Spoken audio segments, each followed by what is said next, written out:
गेली 2 वर्ष पिंपरी चिंचवड शहरामध्ये अ, मानवी हक्क संघटनेच्या वतीने अ, वटपौर्णिमेचा सण आपल्या सौभाग्यवतींबरोबर साजरा केला जातो. आणि त्यांनी ती संकल्पना मांडली या संघटनेमार्फत आणि ती प्रत्यक्षात उतरवली. आणि दरवेळेला ते दरवर्षी आपल्या सौभाग्यवतींबरोबर तो वटपौर्णिमेचा उपस्थिती धरतात आणि झाडाला प्रदक्षिणाही मारतात. त्याच्यामुळे याची दखल आपल्या माध्यमांनी यापूर्वी घेतलेलीच आहे. पण आज आपणही इथे आलोय त्यांना भेटायला, तर त्यांच्याशी भेटून बोलूया. चला. तुमची संस्था केव्हापासून सुरू झाली? ही मानवी हक्क संघटना ना, त्याच्यातर्फे तुम्ही करता ना? आणि म्हणजे सौभाग्यवतींबरोबर तुम्ही वडाला प्रदक्षिणा घालता. सगळे म्हणजे त्यांचे जे नवरे आहेत ते दोघ जण मिळून करता. मग ही जी तुमची संस्था आहे ना, मानवी हक्क संघटना, ही केव्हापासून सुरू झाली?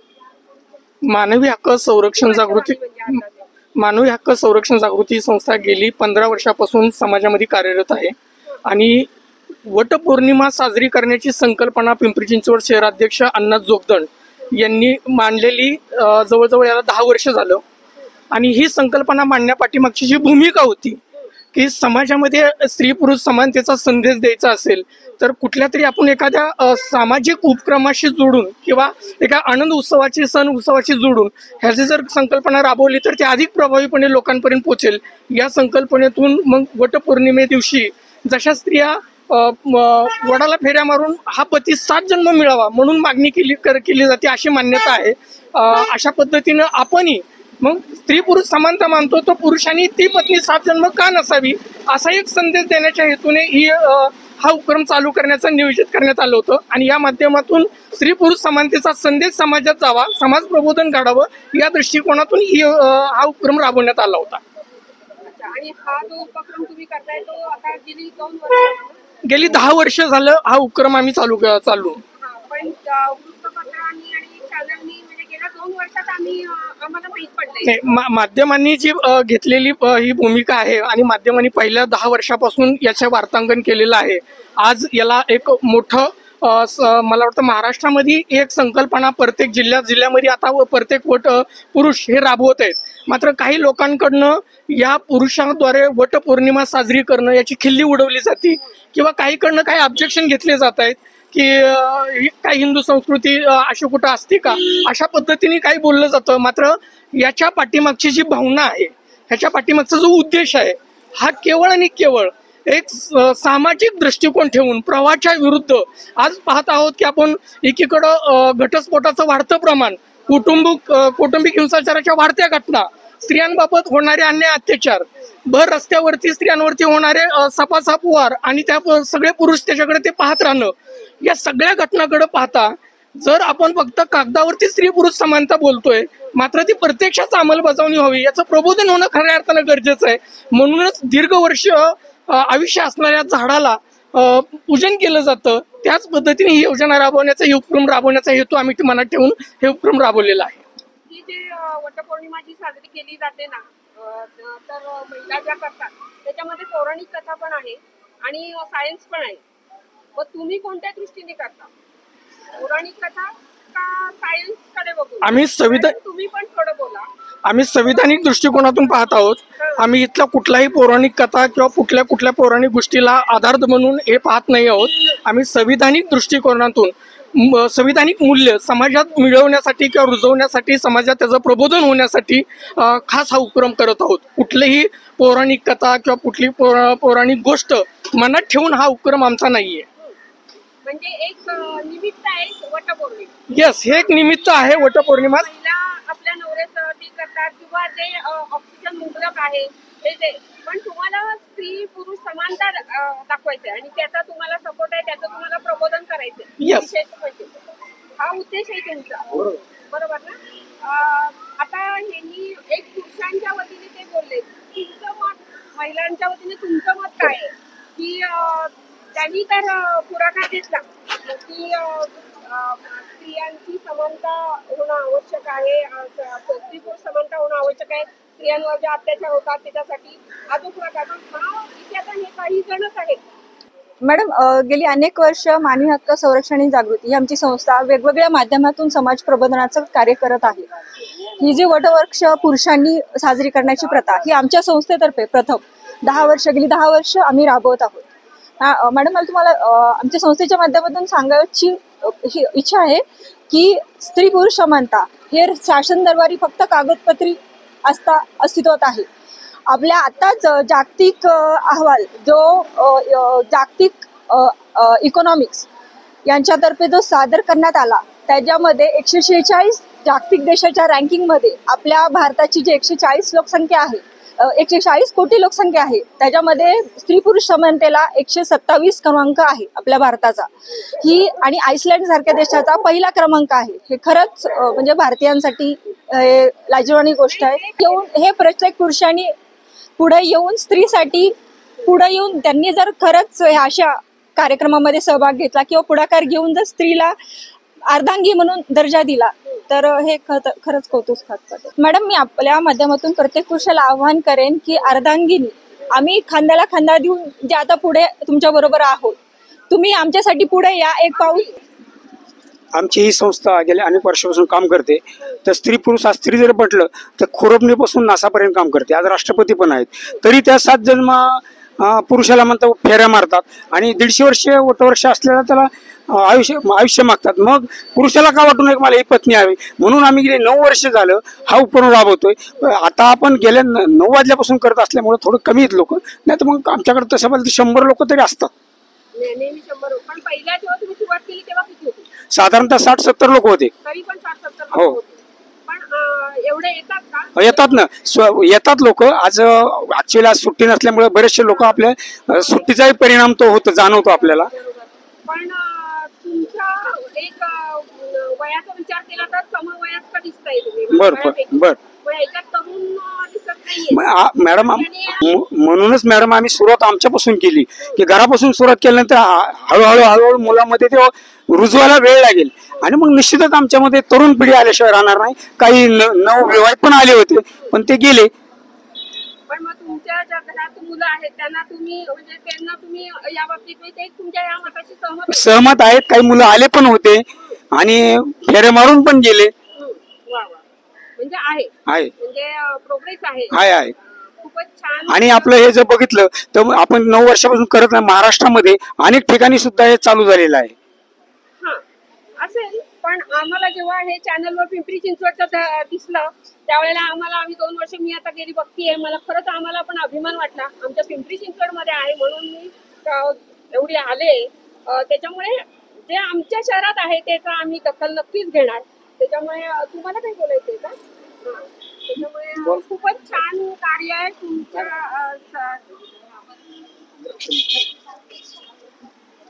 आज जो हा वटवृक्षनिमित्त जो कार्यक्रम घेतलेला आहे हा स्तुत्य कार्यक्रम आहे. आणि आपण जसं आता म्हणालात की महिलांना याच्याबद्दल काय वाटतं का, तर त्यांना नक्कीच आनंद वाटणार. आज जसं आमचे मार्गदर्शक अण्णाने सांगितलं की महिला गल्लीपासून ते दिल्लीपर्यंत पायलट असतील, राष्ट्रपती असतील, पंतप्रधान या लेवलला महिला पोहोचलेले आहेत. मग तसंच जे आयुष्यभर महिला आपल्या पुरुषासाठी 150 वर्षाचं वृक्षाचं महत्व आहे त्याला फेऱ्या घालून जे बनते की मला हा 7 जन्म पती मिळावा, तर पतीने का म्हणू नये की मला ही पत्नी 7 जन्म मिळावी. म्हणून अण्णांच्या माध्यमातून, आमच्या कोचेकर सरांच्या माध्यमातून हा 9 वर्ष कार्यक्रम आम्ही साजरा करत आहोत. आणि अण्णा बोलता म्हणजे 100 काही 150 लोक असतात, पण वेळाभावी कार्यक्रम झाले की लगेच पुढे जातात. आणि आज आम्ही माहितीये का की हा कार्यक्रम फक्त संघटनेपुरता राहू नये, कारण तुम्ही म्हणजे ते तुमच्या कुटुंबातही त्याचे पडसाद म्हणजे ते दिसलं पाहिजे, नाही का? काही वेळेला असं होतं की आपण फक्त कार्यकर्ते म्हणून आम्ही गेलो आणि ती जबाबदारी पार पाडली, तिथे दाखवलं, ओके. पण घरात आल्यानंतर त्या स्त्रीचा अनादर किंवा आपल्या जर नवरा आपल्या बरोबर एवढा येतोय तर त्याचं ते पण नक्कीच म्हणजे त्याच्या काय म्हणतात त्या अभिमान त्या स्त्रीला पण वाटला पाहिजे. प्रश्नच नाही. पण म्हणजे तुमचं व्यवस्थित म्हणजे फक्त संघटनेपुरतं काम नाही, संपूर्ण महाराष्ट्रभर देशभर ही चळवळ चालू झालेली आहे. आमची मुलं पण आली होती. संघटनेचं काम म्हणून बाहेर जाऊन एक तो चेहरा समाजाला दाखवण्याचा, बस आपल्या घरात आला की परत मूळ पदावर असं काही नाही आहे. याच्यानंतर 8 दिवसांनी शहरामध्ये जे हे आहेत आपले पिंपळेगुरव नवी सांगवी यातील वटवृक्षाचं बांधलेलं सूत आणि सगळं साहित्य पण आम्ही टेम्पो भरून काढतो. Very good very good. दरवर्षी. त्याचं जे आपलं वृक्ष संवर्धन झालं पाहिजे हा. आणि त्याची ती स्वच्छता हा ती पण ते तुम्ही करतो. आम्ही ते व्हेरी गुड. एक दिवसभर आम्ही ते हा उपक्रम राबवत असतो आणि सूत आंबे जे काही नैवेद्य आहे ते काढलं जातं आणि योग्य ठिकाणी ठेवलं. आणि तुम्हाला म्हणजे अक्षरशः शुभेच्छा तुमच्या या कामाला. अशी तुमची संघटना वाढो आणि आमच्या पिंपरी चिंचवडचं नाव मोठं हो. कारण काय करते ना आज ते खूप सगळीकडून त्याची चर्चा होते. आज जी वटवृक्ष पौर्णिमा आहे त्याने आम्ही संकल्प केलेला आहे की आज आम्ही 500 वृक्ष लागवून ह्युमन राईट संस्था आणि मराठवाडा जनविकास संघाच्या माध्यमातून आज आम्ही ही सुरुवात करत आहोत. आज सर्वात महत्त्वाचं ऑक्सिजन महत्त्वाचं आहे.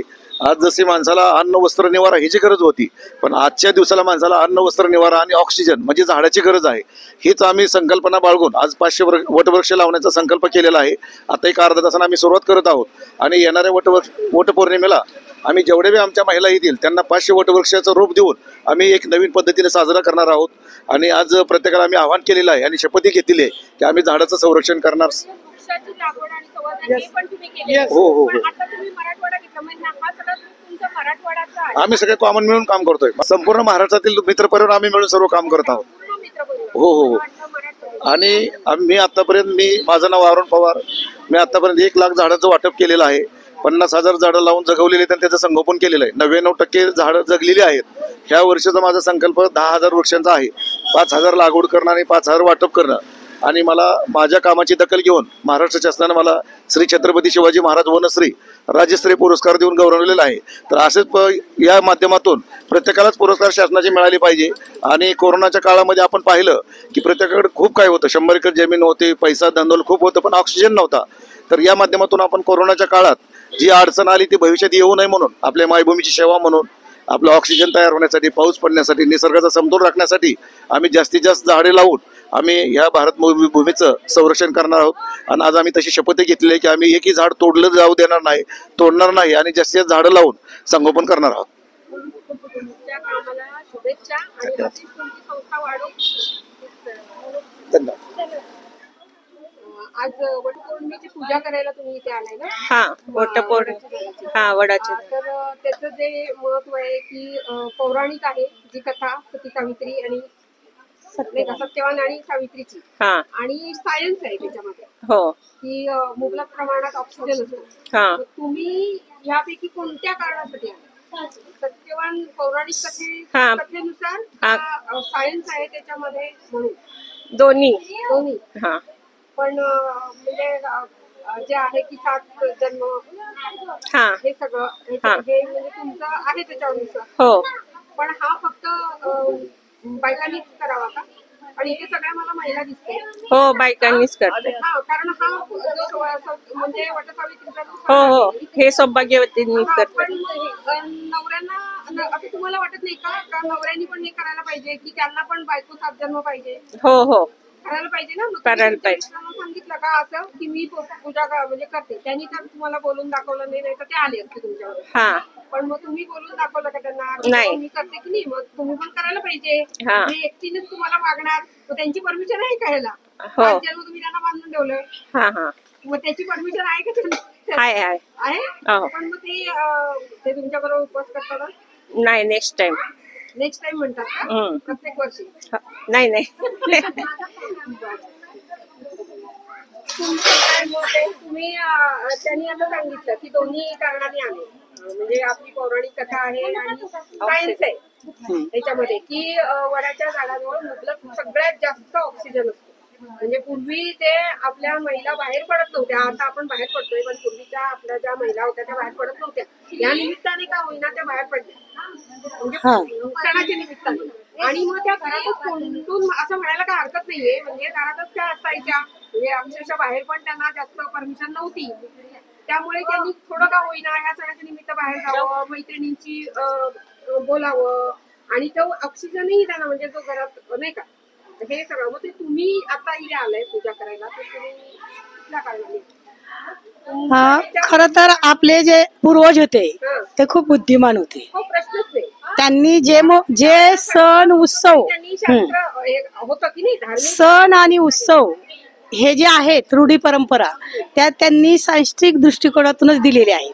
बरोबर परंतु तत्कालीन समाज हा विज्ञान मानत नसल्यामुळं हो प्रत्येक माणूस हा देवाला मानत होता आणि धर्माचे आचरण करत होता. एकदम रे. आणि त्यामुळं आपल्या पूर्वजांनी काय केलं की जी काही गोष्ट सांगायची ती सगळी देवाच्या आणि धर्माच्या नावाखाली दिला आणि त्यामुळं ह्या पाळल्या जातील रूढी म्हणून.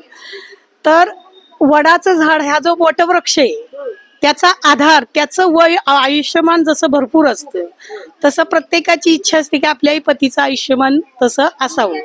आणि झाड हे स्वतः काय करतं सावली देतं सगळं ऑक्सिजन देतं पण स्वतःच अन्न स्वतः निर्माण करतं ते कोणाकडून काही घेत नाही.